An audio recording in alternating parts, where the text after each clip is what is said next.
नमस्कार दोस्तों। दोस्तों अक्सर ऐसा देखा जाता है कि छोटी-छोटी बातों के चलते या मामूली बातों के चलते बिना किसी ठोस वजह के, बिना किसी खास कारण के अक्सर पति के द्वारा या ससुराल पक्ष के द्वारा किसी विवाहित महिला को उसके ससुराल से निकाल दिया जाता है। दोस्तों ऐसे में यदि किसी महिला के पास छोटे बच्चे होते हैं तो वह महिला पूरी तरह अपने माता-पिता पर या किसी रिश्तेदार पर निर्भर हो जाती है, उस पर आश्रित हो जाती है। ऐसे में दोस्तों इस तरह की महिलाओं को अपने बच्चों के पालन-पोषण के लिए, अपने खर्चों के लिए दूसरों पर निर्भर हो जाना पड़ता है। दोस्तों कानून द्वारा किसी महिला के पति को यह ज़िम्मेवारी दी गई है, यह ज़िम्मेदारी दी जाती है कि वह अपने बच्चों का, अपने पत्नी का भरण-पोषण करे।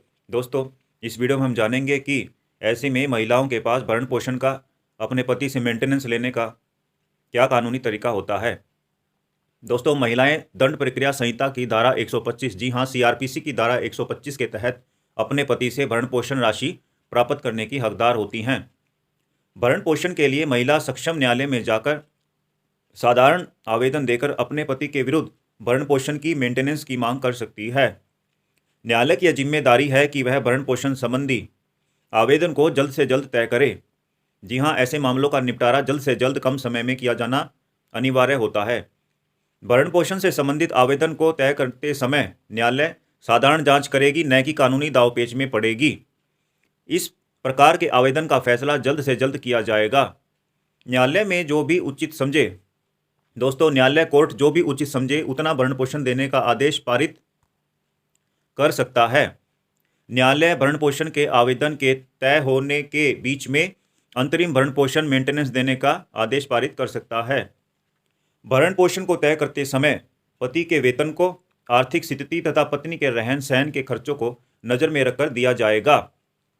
जी हाँ दोस्तों, कोई कोर्ट, कोई न्यायालय भरण-पोषण को, मेंटेनेंस को तय करते समय पति के वेतन को, आर्थिक स्थिति को तथा पत्नी के रहन-सहन के खर्चों को नज़र में रखकर भरण-पोषण मेंटेनेंस दिया जाता है। दोस्तों निम्नलिखित दिशाओं में महिलाओं को भरण-पोषण नहीं दिया जाएगा। दोस्तों कानून के द्वारा सीआरपीसी में कुछ कंडीशंस, कुछ दशाएं दिखाई गई हैं जिसके तहत किसी महिला को भरण-पोषण मेंटेनेंस नहीं दिया जाता है। दोस्तों, जो औरत जारता में महिला किसी अन्य व्यक्ति के साथ रहना की दशा में रह रही हो। दोस्तों, यदि कोई महिला किसी अन्य व्यक्ति के साथ व्याभिचार में या एडल्ट्री में रह रही है तो उस दशा में महिला को कोर्ट के द्वारा मेंटेनेंस नहीं दिलवाया जाता है, भरण-पोषण की राशि उसके पति से नहीं दिलवाई जाती है। जो अपनी मर्जी से बिना किसी उचित कारण के पति से अलग रह रही हो, जिसने दोबारा शादी कर ली हो, पारस्परिक सहमति से अगर दोनों अलग अलग रह रहे हों, यह अधिकार दंड न्यायालय या फिर सिविल विधि के अंतर्गत सिविल न्यायालय से लागू कराया जा सकता है। हिंदू महिलाएं धारा 24 हिंदू विवाह अधिनियम, जी हाँ, हिंदू मैरिज एक्ट की धारा 24 में भरण-पोषण मेंटेनेंस प्राप्त कर सकती हैं, या तलाक के मामलों के दौरान महिला इस अधिनियम के तहत भरण-पोषण मेंटेनेंस प्राप्त कर सकती है। धारा 25 हिंदू विवाह अधिनियम, जी हाँ दोस्तों, हिंदू मैरिज एक्ट की धारा 25 के अंतर्गत तलाक होने पर भी कोई भी महिला स्थायी भरण-पोषण प्राप्त करने के लिए न्यायालय में आवेदन पत्र प्रस्तुत कर सकती है।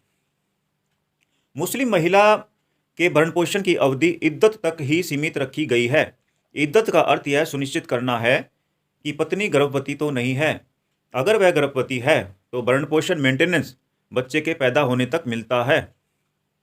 मुस्लिम तलाकशुदा महिला भरण-पोषण मेंटेनेंस के लिए अपने माँ बाप, बच्चे या फिर रिश्तेदार जो उसके जायदाद के वारिस होंगे, वक्फ बोर्ड से भरण-पोषण मेंटेनेंस की मांग भी कर सकती है। जी हाँ, ऐसे में वक्फ बोर्ड से भी भरण-पोषण की मेंटेनेंस की मांग की जा सकती है।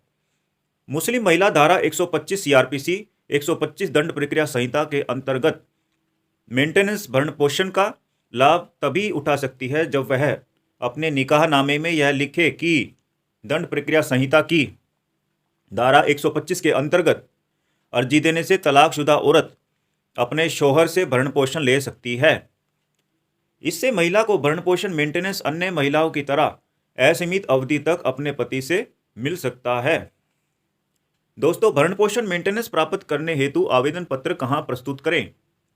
जी हां दोस्तों, ऐसे में किसी महिला को भरण-पोषण मेंटेनेंस प्राप्त करने के लिए आवेदन कहां देना होता है?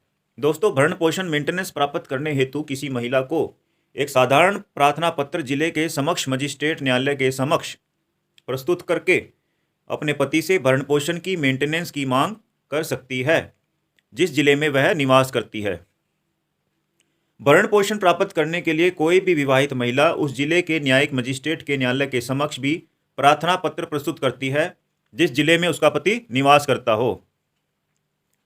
भरण पोषण के लिए उस स्थान पर भी प्रार्थना पत्र प्रस्तुत कर सकता है जिस स्थान पर दोनों पति पत्नी अंतिम बार एक साथ रहे हों। दोस्तों, अब हम एक बार फिर जानेंगे कि भरण पोषण प्राप्त करने के लिए, मेंटेनेंस प्राप्त करने के लिए ऐसे में महिला को आवेदन पत्र कहाँ प्रस्तुत करना चाहिए। दोस्तों, भरण पोषण मेंटेनेंस प्राप्त करने हेतु किसी भी महिला को एक साधारण प्रार्थना पत्र जिले के समक्ष मजिस्ट्रेट के न्यायालय के समक्ष प्रस्तुत कर अपने पति से भरण पोषण मेंटेनेंस की मांग कर सकती है जिस जिले में वह निवास करती है। जी हाँ दोस्तों, जिस जिले में महिला निवास करती है वहाँ पर भरण पोषण की मेंटेनेंस की एप्लीकेशन मजिस्ट्रेट के न्यायालय में दी जा सकती है। ऐसे में दोस्तों, यहाँ यह जान लेना भी आवश्यक है कि यदि महिला किसी रिश्तेदार के पास या अपने माता पिता के पास रह रही है तो वह उस जिला के न्यायालय में मजिस्ट्रेट साहब के कोर्ट में जाकर के 125 CRPC में भरण पोषण की मेंटेनेंस की एप्लीकेशन लगा सकती है।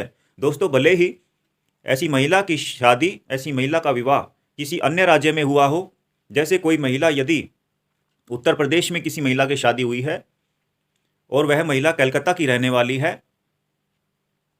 तो ऐसे में वह महिला जिस रिश्तेदार के पास, जिस माता पिता के पास रह रही है, उसी जिला के, जी हाँ, उसी जिला के न्यायालय में मजिस्ट्रेट साहब की कोर्ट में भरण पोषण की कंप्लेंट, भरण पोषण की प्रार्थना पत्र, भरण पोषण की एप्लीकेशन